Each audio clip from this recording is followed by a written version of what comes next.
Herkese merhabalar arkadaşlar, bugün evde narlı lokum nasıl yapılır onu anlatacağım. Tarif videonun altındaki açıklama kısmına ekledim. Ama bir tarif daha geliyor. Bu tarif de çok istenmişti. Başta malzemeleri göstereceğim, daha sonra tarifin yapılışına geçiyorum. Tüm malzemeleri ayarladım, şimdi tarifin yapılışına geçiyorum. Böyle 4 tane büyükçe narım var. Narları başta ne yapacağız? Soyacağız, tanelerini ayıracağız, sonra suyunu sıkacağız. Şimdi başta bunları ne yapıyorum? Kesip tanelerini ayırıyorum. Başta şöyle uç kısmını kesiyorum. Hepsinin şöyle uç kısımlarını kesiyorum. Tek tek kesmeniz gerekecek başta. Bu kolaylık sağlayacak size. Daha sonra şu çıkıntı kısımlarına çizikler atıyorsunuz. Böyle şişmiş yerlere şöyle tutuyorsunuz, çizikler atıyorsunuz. Tüm şişmiş yerlere şöyle çizikler atmanız yeterli. Bu size kolaylık sağlayacak. Birazdan göstereceğim bunu neden yapıyoruz. Şu çizikleri attıktan sonra şöyle ayırıyorsunuz arkadaşlar. Şöyle zaten göreceksiniz. Çok rahat bir şekilde ayrılacak. Şu orta kısmı alabilirsiniz. Şunu alıyorsunuz. Bizim işimize yaramayacak zaten. Bu çöpü eğer üzerinde varsa onu da alın. Bunu atıyoruz. Nar didiklemenin en kolay yolunu gösteriyorum. Şu şekilde tutuyorsunuz. Avucunuzun biraz büyük olması gerekiyor. Şöyle tutuyorsunuz.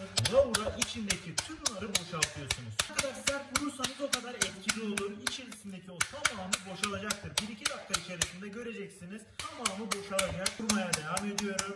Böyle tek tek de vurabilirsiniz. Nasıl da böyle boşalıyor görüyorsunuz. Tek tek tutarsınız. Şöyle tamamı çıkacak zaten. Sonra diğer tarafa alırsınız. Şöyle vurarsınız üzerine yine. Aynı şekilde şöyle ayıklarsınız. Aynı şekilde bunu da yaparsınız. Dediğim gibi burada biraz sert davranmakta fayda var. Yumuşak sakın davranmayın. Tam kıvamında olacak.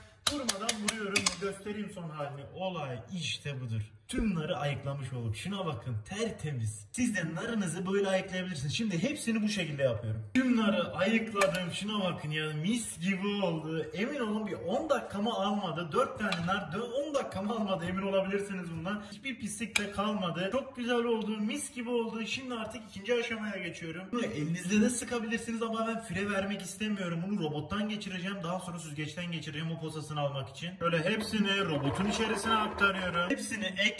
Şimdi bunu robottan geçirebilirim artık. Evet ve canavarı çalıştırıyorum.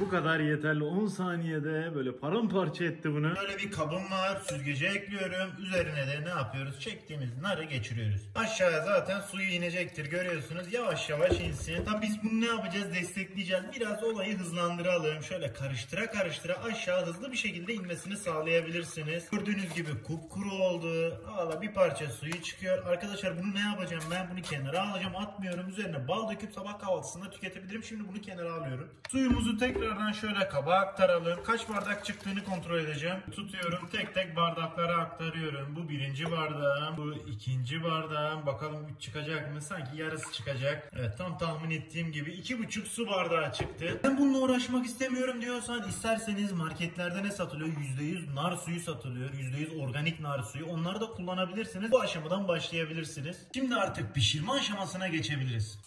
Ocağın altını yakıyorum. Tencereyi ocağa ekliyorum. İçerisine 3,5 su bardağı şeker ekliyorum. 2,5 su bardağı su ekliyorum. Bir parça limon tuzu ekliyorum. Ve bunu karıştıra karıştıra kaynamasını bekliyorum başta. Bu kaynaya dursun, ben de kenarda farklı bir karışım hazırlayacağım. Daha sonra çünkü içerisine dökeceğim kaynadıktan sonra. Şimdi karışımı hazırlamaya geçiyorum. Şöyle bir karıştırma kabının içerisine 2 su bardağı nar suyu ekliyorum. O daha demin çıkarmış olduğum suyunu ekliyorum. 2 su bardağı yeterli olacak. O yarım su bardağı kenarda kalsın, ben içerim. Elimde şöyle mısır nişastası var. Bir paket mısır nişastası ekliyorum. Mısır nişastası. 1 su bardağı su ekliyorum. Yarım adet limonum var. Limonun suyunu bunun içerisine sıkıyorum. Ve bu homojen kıvama gelene kadar karıştırıyorum. Başta nişasta sert bir şekilde kalacaktır ama daha sonra açılacak, göreceksiniz. Böyle yedirdikçe açılacaktır. Sıcağa koyarsanız topaklanma olur. Onun için bu şekilde nişastayı başta kenarda ne yapıyoruz? Açıyoruz. Görüyorsunuz zaten kısa bir süre içerisinde açıldı. Tamamı eridi. Şimdi buna son bir dokunuş yapacağız. Bu çok önemli. Aktardan almış olduğum krem tartar. Bunu belki bir parça zor bulabilirsiniz ama büyük aktarlarda satılıyor. Ben bunu Diyarbakır'da bulabildim. Bilmiyorum, siz de bulabilirsiniz diye düşünüyorum. Bulamazsanız internette var zaten. Bundan da 1 yemek kaşığı kadar ekliyorum. Krem tartarsız olur mu? Bence olmaz çünkü bu kıvamı tamamen böyle sertleştiren krem tartar oluyor. Böyle orijinal o dışarıda satılan lokumun kıvamına krem tartar getiriyor. Bunu iyice karıştırın. Her tarafa yine homojen bir şekilde yayılsın. İstediğimiz kıvama geldikten sonra dediğim gibi ne yapacağız? Şekerli suyun içerisine aktaracağız. O homojen kıvama geldi. Her tarafa eşit bir şekilde yayıldı. Şimdi artık şekerli suyu bir kontrol edelim. Bu da kaynamız. Şimdi karışımı böyle ekleye karıştırıyorum. Bir yanda ekleyin, diğer yanda karıştırın. Nar karışımı artık hazır. Ve ne yapacağız bunu? Artık böyle bir kaynasın, size dakika vereceğim. Bu sıcağı yedikçe lapalaşacak, katı hale gelecek. Göreceksiniz birazdan. Evet, ısıyı aldıktan sonra görüyorsunuz katılaşmaya başladı. İstediğimiz kıvama geldi. Çok güzel oldu. Tam istediğimiz kıvam. Bunun hemen altını böyle orta ateşe getiriyorum. Çok yüksekte kalmasın. Kaynadıktan sonra kısın. Şimdi size dakika veriyorum. Bunu tamını böyle kaynadıktan sonra ne yapacağız? Bu şekilde 35 dakika pişiriyoruz. Altı yüksek ateşte olmasın sakın. Orta ateşe alın. Ne çok yüksek ne çok kısık. Ve bunu sürekli bu şekilde karıştırın. Bu tarifin en zor yönü bu. Sürekli karıştırmanız gerekir. Yoksa dibi tutacaktır arkadaşlar. Sonunda efsane bir lokum yiyeceksiniz. Uğraştığınıza değecek arkadaşlar. Göreceksiniz.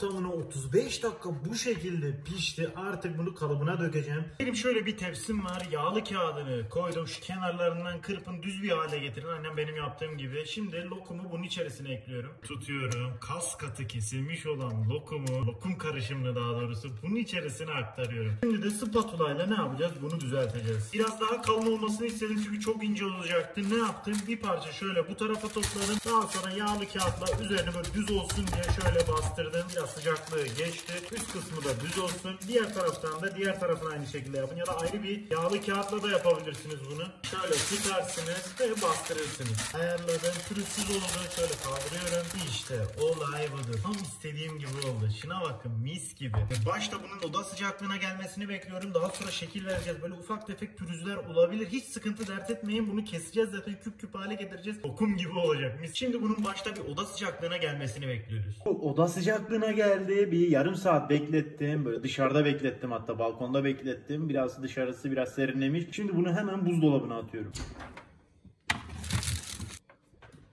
1,5 saat buzdolabında bıraktım. Şimdi dışarı çıkarıyorum. Evet, çok güzel donmuş. O dışarıdakinin kıvamını yakalamak. Bunu yakalamak gerçekten zor. Böyle klasik bir şekilde yapmış olsaydım, böyle internette birçok tarif dönüyor bununla ilgili. Böyle dokunduğunuz gibi eliniz içerisine girecekti. Ama şöyle görüyorsunuz, o dışarıdakinin kıvamının birebir aynısı. Elim içeriye kesinlikle girmiyor. Tam böyle dışarıda satılan birebir orijinal lokum oldu bu. Şöyle bunu tutuyorum. Böyle kenarlarını açtım ve bir yağlı kağıdın üzerine şöyle aktarıyorum. Şu düz olmayan kenarlarını düzlüyorum. Onları ziyan edecek miyim? Kesinlikle ziyan etmeyeceğim. Sadece böyle bir parça düzlemek istiyorum. Bunları da yiyeceğiz. Bunları da değerlendireceğiz. Bunu kenara alıyorum şimdilik. Her kenarda 2 kenar yapmam yeterli olacaktır. 2 kenarı düzlüyorum. Diğer yerler zaten düz. Bunu da aynı şekilde kestim. Bunu da kenara alıyorum.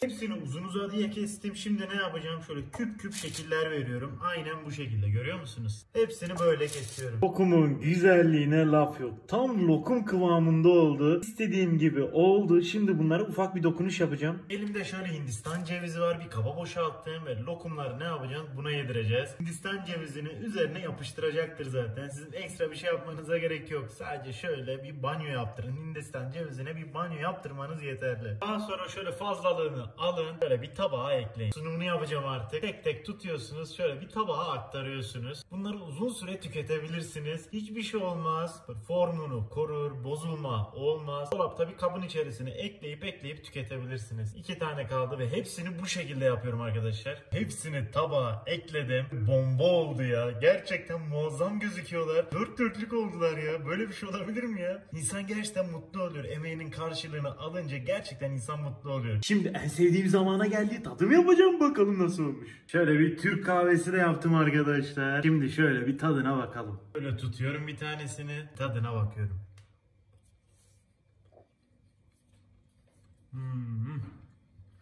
Oo. Yanında da şöyle Türk kahvesi. Arkadaşlar size şöyle söyleyeyim. Birebir orijinal lokum olmuş. O dışarıda satılanın birebir aynısı. Hiçbir farkı yok. Emin olabilirsiniz bundan. Orijinal tarif bu arkadaşlar. İnanılmaz da lezzetli oldu. Ben çok sevdim ya. Şöyle bir lokum daha yemek istiyorum ya. Keyfini çıkarmak istiyorum. Şöyle tutuyorum ve tadına bakıyorum.